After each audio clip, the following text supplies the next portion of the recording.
सर्वोत्तम पुरस्कार प्राप्त संस्था ज्योती सहकारी पतसंस्था, महाराष्ट्रातील एक अग्रगण्य संस्था ज्योती सहकारी पतसंस्था कोपरगाव।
अहिल्यानगर जिल्ह्यातील सर्वात पहिले असलेले साहित्य सम्राट लोकशाहीर अण्णाभाऊ साठे खुले नाट्यगृह 2 ते 3 वर्षांपासून बंद पडलेल्या अवस्थेत असून आज रोजी या ठिकाणी मोठमोठी झाडे उगवून या खुल्या नाट्यगृहाची अत्यंत दयनीय अवस्था झाली आहे।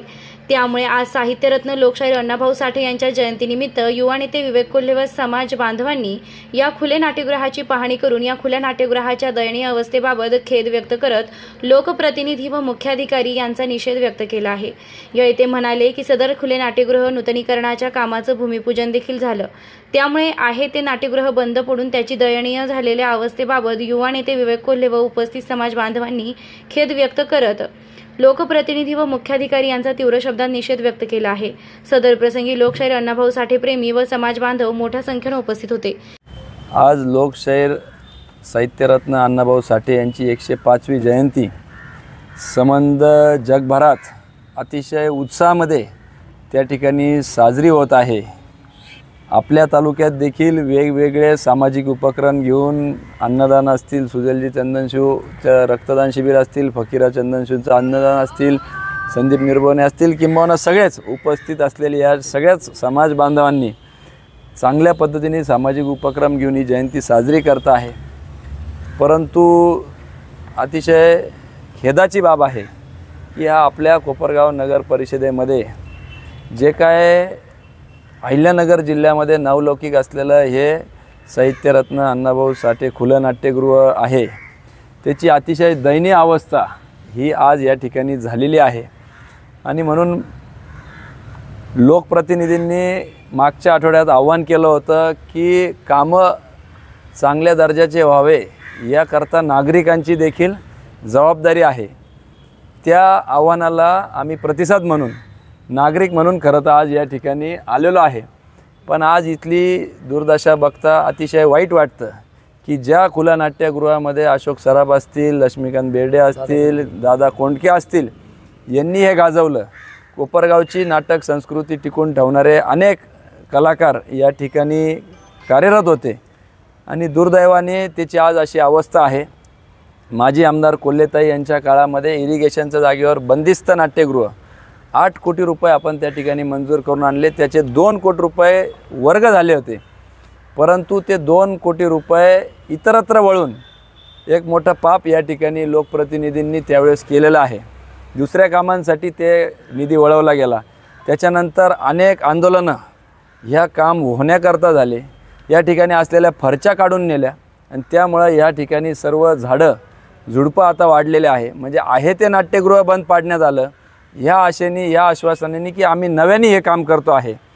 त्या विरोधात या ठिकाणी फकीरा चंदनशिव आणि त्यांचे सहकारी माझ्यामध्ये कित्येक दिवस त्या ठिकाणी उपोषणाला बसले होते। 2023 साली वारंवार शरद त्रिभुवन असतील त्यांनी देखील हा विषय मांडला, विनोद भाऊ असतील, राजाभाऊ, सर्व समाज बांधवांनी हा विषय लावून धरला। परंतु त्या विषयाला कुठलाही वाचा प्रशासनाने फोडला नाही। आमदार महोदयांनी त्या उपोषणाला भेट देऊन हे आम्ही तातडीने काम चालू करू म्हणून सांगितलं।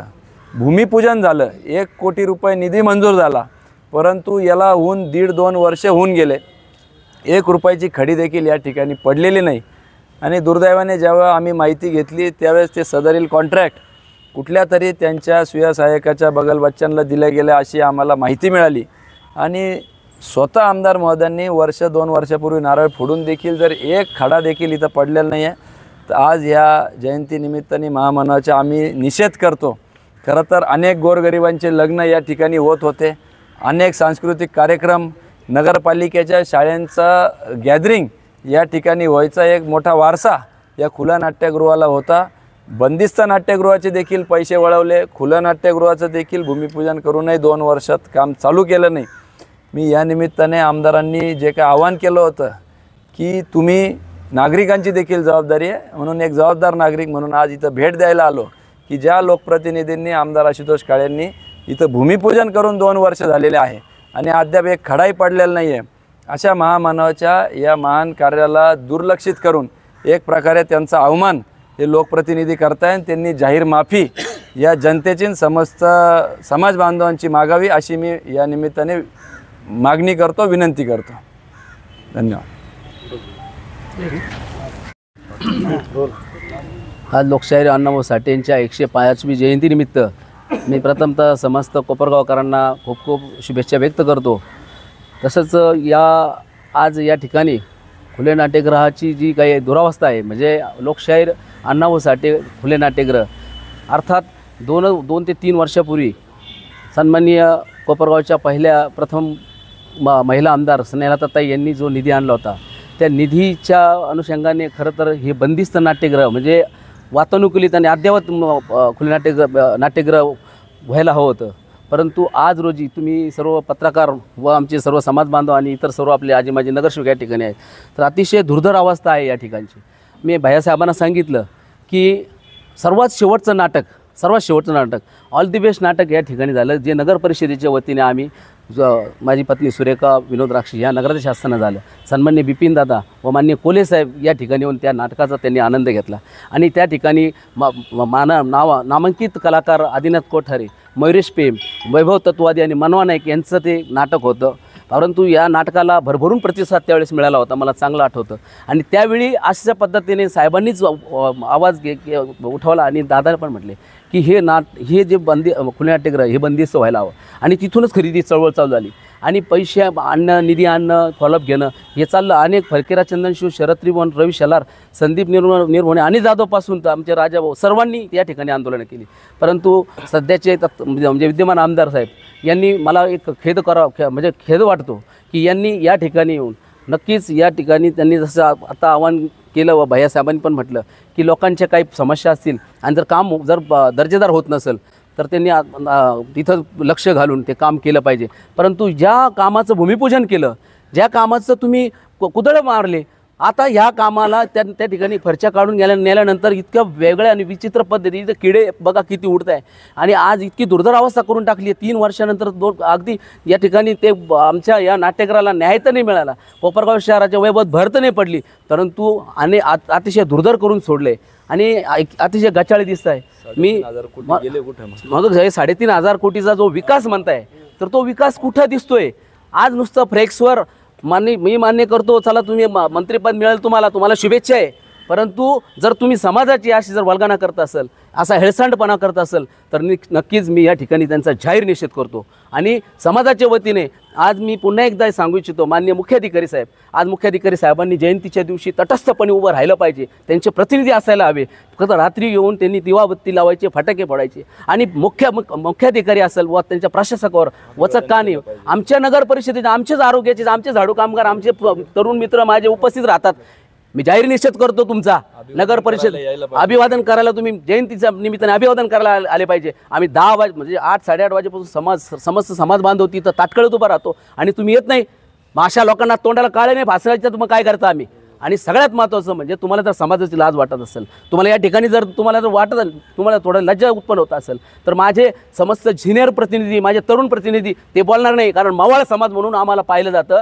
परंतु ते बघा, जर इतरत्र कुठं जरी काही थोडा जरी काही खडा पडला नाही किंवा काही गोष्ट झाली नाही तर त्या ठिकाणी उद्रेक होतो आणि तुम्हाला जशाच तसं उत्तर मिळतं, परंतु आमचे समाज बांधव हे सगळे मवळ आहे. फक्त शब्दाला खांद्यावर हात ठेवला तरी शांत होतात. परंतु एक गोष्ट खेदाची आहे की आजच्या या कार्यक्रमाला मुख्याधिकारी साहेबने आले, मी त्यांचा जाहीर निषेध करतो. ते कुठं गेले, ते रेग्युलर सुट्ट्या पाहून गेले असेल. माझे चांगले मित्रत्वाचे संबंध आहे, परंतु या ठिकाणी साहेब तुमचा जाहीर निषेध मी या ठिकाणी करतो. आणि माननीय आमदार साहेब, तुम्ही बारीक गोष्टीवर जर लक्ष ठेवत असाल आणि तुम्ही या नाट्यगृहाचं तुम्ही शहराच्या वैभवामध्ये भरपूर भर टाकायचं काम करताय. अहो, हे खुले नाट्यगृह जर गच्चाळ राहिलं तर काय आपलं शहराचं वैभव होणार आहे किंवा काय विकास कामं तुम्ही करताय. या 3,500 कोटीचा तुम्ही देखील आम्हाला हिशोब द्या. आणि मी नक्कीच या ठिकाणी जाहीर निषेध करतो. मी अजून एक सांगतो भैयासाहेब, आम्हाला चांगलं आठवतं ज्यावेळेस शालेय नाट्य स्पर्धा व शालेय सांस्कृतिक कार्यक्रम या ठिकाणी झाले, त्या ठिकाणी आदरणीय स्नेहलताताई ज्यावेळेस महिला बचत गटाचं काम करत होत्या, आदरणीय बिपिनदादा युवकांचं नेतृत्व करत होते, त्या ठिकाणी ईशानदादा शालेय शिक्षण घेत असताना भयांचे छोटे बंधू त्यांनी देखील काठीनं घोंगडं घेऊ द्या किरं मला बी जत्रेला येऊ द्या किरं या गाण्यावर त्यांनी या ठिकाणी कला सादर केलेली आहे. असं हे नाट्यगृह आहे. आणि अनेक कलावंत, मान्यवर कलावंत, मी कौशल्याबाई कोपरगावकरांचं देखील नाव घेतो या ठिकाणी. त्यांचा इतिहास जर तुम्ही तपासला तर कोपरगावच नव्हे तर महाराष्ट्रातली सर्वप्रथम महिला आहे.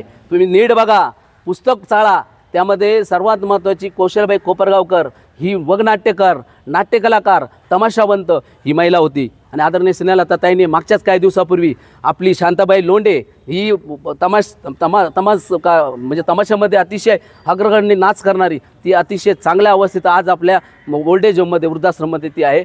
आणि यासाठी प्रत्येक सणाला, दसऱ्याला माननीय आमदारताई त्या ठिकाणी जाऊन तिची भेट घेते, ही सर्वात औत्सुक्याची गोष्ट आहे. तेव्हा मी आज या गोष्टी या दिवशी, जयंती दिवशी एवढं बोलायला नको आहे, परंतु ही अवस्था पाहून नक्कीच रक्त खवळल्याशिवाय राहत नाही. आणि मान्य मुख्याधिकाऱ्यांना परत मी आवाहन करतो, त्यांनी येऊन नाट्यगृह बघावं आणि आमदार साहेब तुम्ही देखील बघावं आणि तुमच्या 3,500 कोटीच्या त्या हिशोबात हा हिशोब तुम्ही आम्हाला मांडावा, दाखवा आणि तो दिसल तर आम्ही तुमची धन्यता मानतो. जय हिंद, जय महाराष्ट्र.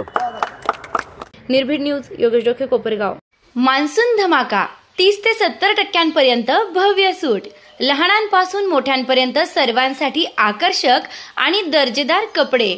तर वाट कसली पाहताय, आजच भेट द्या HM राजपाल. विश्वसनीय कपड्यांची अखंड परंपरा. येवला रोड, कोपरगाव.